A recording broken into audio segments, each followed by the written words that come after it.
Good evening, old chap.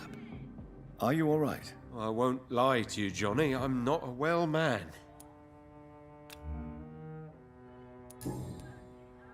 Do you realize you are ruining your family, Clarence? Don't you see the risk here? Money isn't important. Not important when it is a matter of life and death. That is what my dear Venus cannot understand.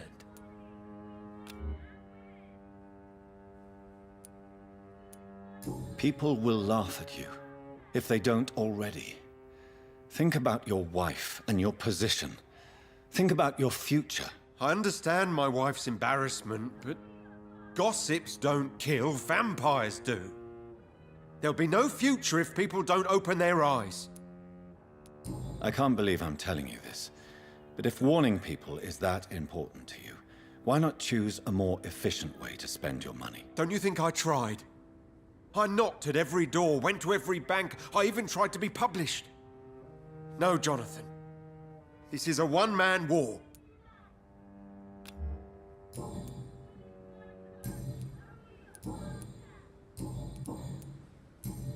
You need some rest, Clarence. You should try to sleep.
It's locked.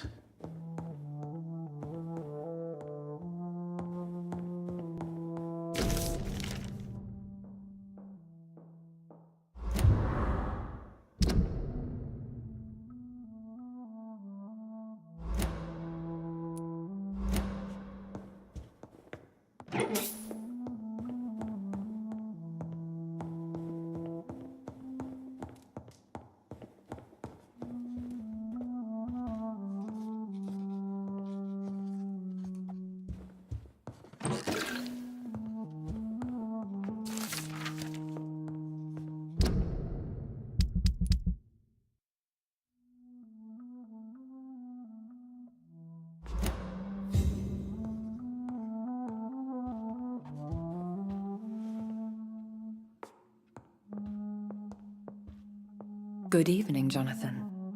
How are you? I'm still investigating from inside the Ascalon Club.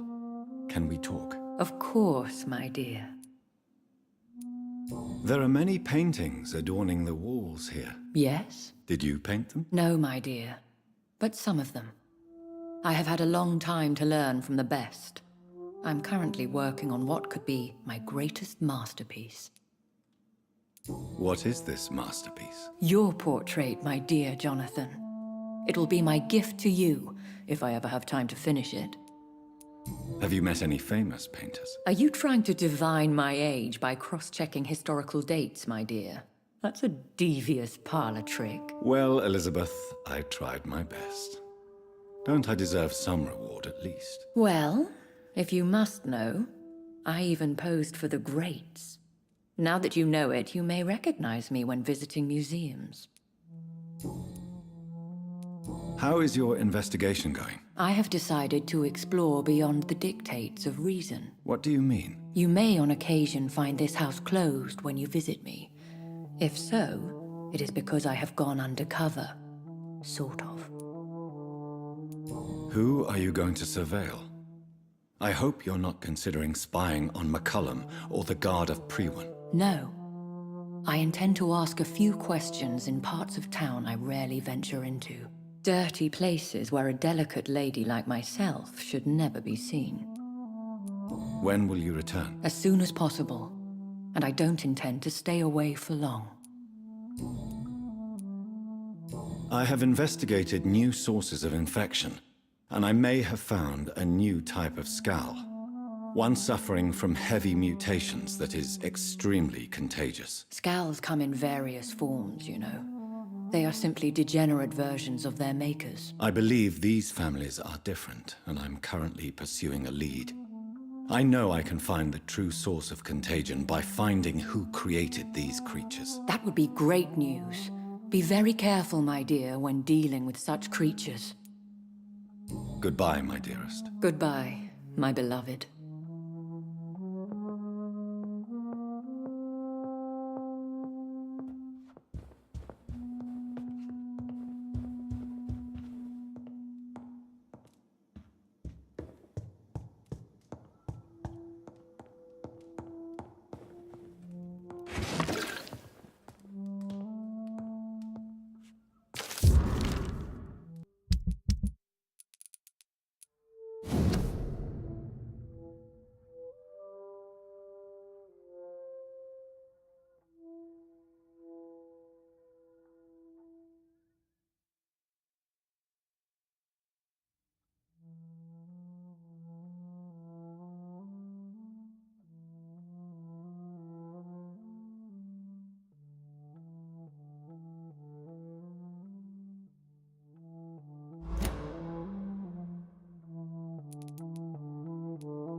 Best stay back, sir.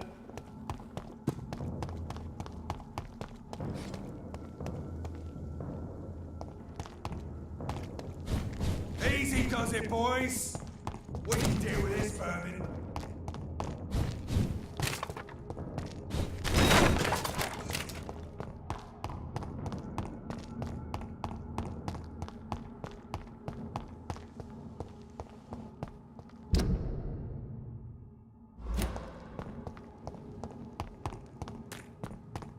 Get them weapons ready. We found one.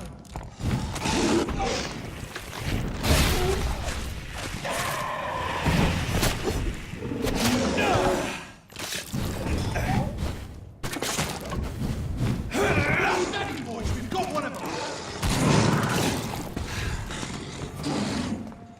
Eat this! Back to the lead, boys! Hey!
I cannot enter.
It's locked, all right. Good evening. I'm Dr. Reid. Always a pleasure to meet a colleague, sir. Especially when he was supposedly dead. A colleague? Are you a doctor, too? Not anymore, sir. I used to be Dr. Rakesh Chadana. Now, I'm just Mr. Chadana, pawnbroker and humble guardian of this morgue. What do you mean, you used to be a doctor? Was your license revoked? No, sir. It is just that I like to be precise. I run a little pawn shop while taking care of the dead. But I used to be a real doctor. Do you work here alone? Yes, very easy work, sir. All I have to do is watch a few bodies. The situation was very different when the main morgue was still open. Why do you have to watch these bodies? Because these poor fellows have no names. We keep them in case someone comes looking for the missing. Sadly, very rarely happens. Why close the hospital's main morgue? It was for sanitary reasons after the beginning of the epidemic. Cadavers had to be moved to the nearest mass grave. Are you afraid or uneasy being surrounded by so many corpses? Why should I? These bodies are empty vessels. Flesh left to decay. Poof! No soul anymore. All gone. An interesting point of view. And quite an exotic one, too. Most people fear, or at least have a respect, for dead flesh. Sir, as a medic during the war, I learned to face my death and the death of others. It's the pain we have to tame, not death itself. How did you get this job? After I left the army, I worked as an undertaker down by the docks. A dangerous place with many an unpleasant business there. Milton Hooks helped me get a job here. Have we met before? I don't think so, sir. Why? When we first talked, you said you were glad to meet me since I was reported dead. A funny story, sir. Your sister came here a few nights ago. You were missing, and she was looking for your body. She must be very relieved now. Tell me the truth about your appointment as a medic during the war, Rakesh. The regiment administration appointed me by mistake.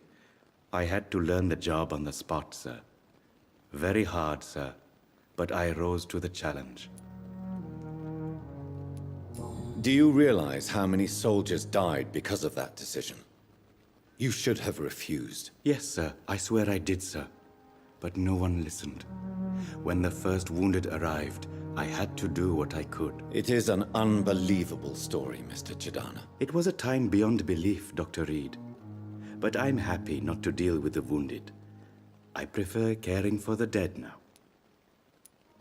You can't impersonate a doctor. You can't improvise a medical education. People could die at your hands. You're absolutely right, sir. But as a field surgeon, it was more like being a butcher. Do you believe you have really helped these people? My ratings were within the averages of the regiment. I saved lives, Dr. Reid. Does that not say enough about triage and war surgery?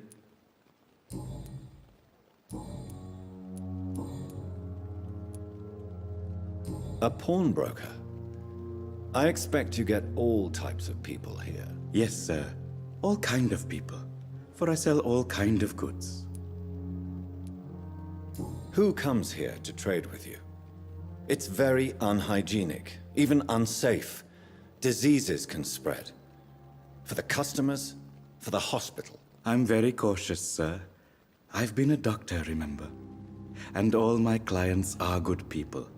In fact, I think I only know good people. What kind of goods? With the quarantine, it's not always easy to buy things. So I trade, I exchange. Some people sell, some others buy. I like to help. Since you're not afraid of dying, do you believe in life after death, Rakesh? No, I believe we must do all the good we can while alive. For our time is short, and the obstacles are endless. Do you think you would enjoy immortality as a concept? I don't think so. Don't mistake me. I love life, and I'd like to live a long life. But everything has to decay, sir. Even goodwill. So you're ready to die? No, I am not. I don't fear death, for I won't see it.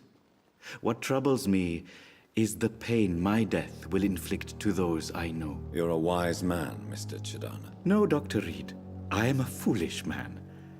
But I like to think otherwise. Do you really believe goodwill cannot last? As I said, sir, everything decays. If I was to never die, goodness, I would be bored or worse. And I like to be helpful, sir. Quite depressing, wouldn't you say? Yes, but the good news is, we'll all die before losing our humanity, sir.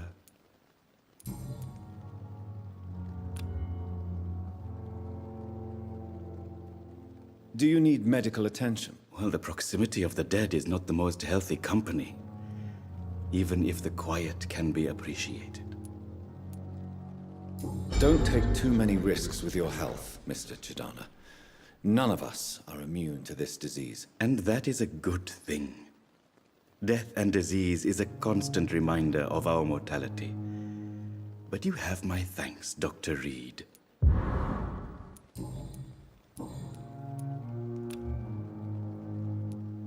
Please show me what you have to sell. Of course. It's just trinkets and curios, really. But I'm sure they can be useful.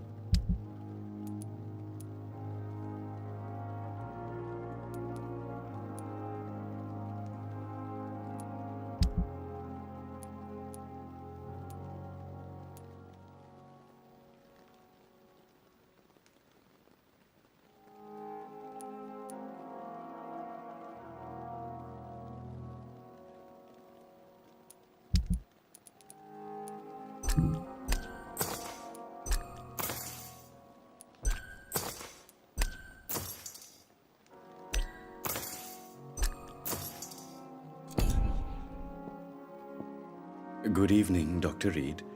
Such a pleasure to see you again.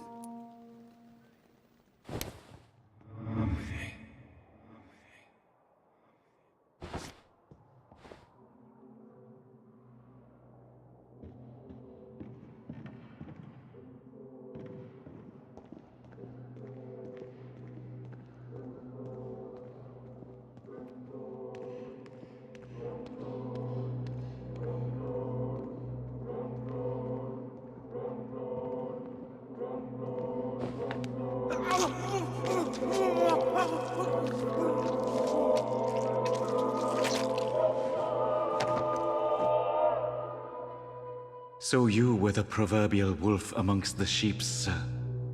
I should have killed you for the sake of many.